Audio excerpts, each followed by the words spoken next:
So what is reality self-defense? If you're teaching martial arts and you're teaching, structured karate and it's a spiritual, mental path to personal perfection, that's cool. When I need that, I'll call you. But when I need self-defense, don't apply for the position. If you ain't going to teach people to be functional and practical, don't waste their time by turning a short, fat guy into a taekwondo kicker. Realistically, be honest with people. Every martial art is designed for a couple of reasons. It always has a time frame, an enemy, an environment, and then a system of attack. So what I mean by that is it has a time frame. This is the technological age of when we're attacking. It has an environment, right? I was in the jungle, I was on an island, I was on a boat, I was in the city, I was blah, blah, blah. It has a method of attack being we are small and they are big, or they are on horseback or whatever. And then it has their own natural weapons, i.e. karate, where it's sort of empty hand, but they had to grab weapons from the fields. A lot of people think that martial arts has to be empty-handed, but you would never go to war with fists and then look for a gun. You would take a gun to war. It's not UFC. That's a fair fight with rules. I think mixed martial arts is a fantastic sport. It's great, there's great rules, there's amazing athletes, train very hard. I wrote in a recent blog post that I believe that they're the masters of the slow adrenaline release. They wait for a fight for 6 to 8 weeks, somebody's gonna beat them up. They're good at that. What I don't like about it is I don't like the way they train. A lot of the things about traditional martial arts that I feel should keep going is some of the respect and is some of the paying attention to your gym and paying attention to your situation. I feel that mixed martial arts right now, it might evolve, and I'm not talking about high-level mixed martial artists, I'm talking about just your smoker fights. These guys are just learning to hit hard because that's the way to go, and I feel it's creating a better class of thug. I think that right now, until, as it gets over, and it always will, like you can join any class, there's always gonna be some jerk in it, they just right now seem to gravitate more towards mixed martial arts. A UFC guy is a very tough athlete, or mixed martial arts, very tough athlete.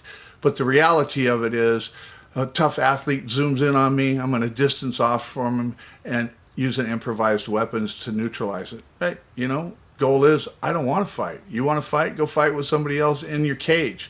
It's one thing to know how to fight in the ring when you have a confined space and you have rules and regulations, and it's one thing to fight in an undesignated space and you don't have any rules and regulations and you have no idea what's going to happen next, and you don't have a support system of a referee and a corner man and just the whole structure to how the fight's going to go down. It happens anyway, in every way possible.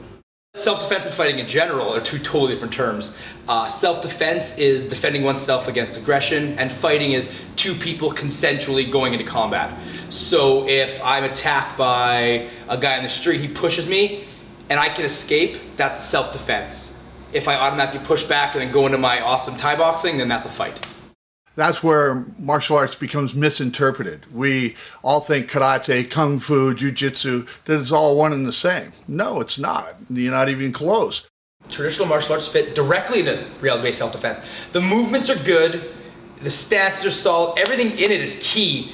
It's just they don't add the adrenaline response into it. I don't feel, and this is a personal rant, I don't feel there was a need. I feel that when I did karate in 1600, that everybody experienced adrenaline dump every day when they were hunting for food or they were being invaded or whatever. So they went to their sensei, and the sensei's like, hey, remember that time that those horsemen rode through your village? Okay, that's your feeling, that's gonna happen every time, now let's fight.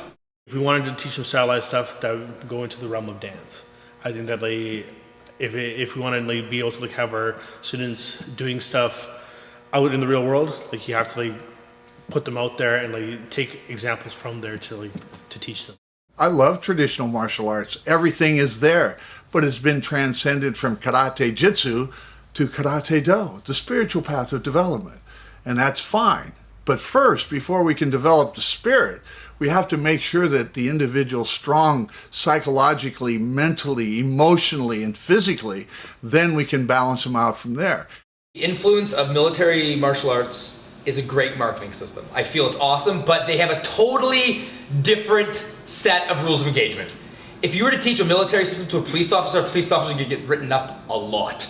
because they have a different field, they have a different thought process. Teaching a soccer mom how to attack like a Navy SEAL is just putting that soccer mom in jail.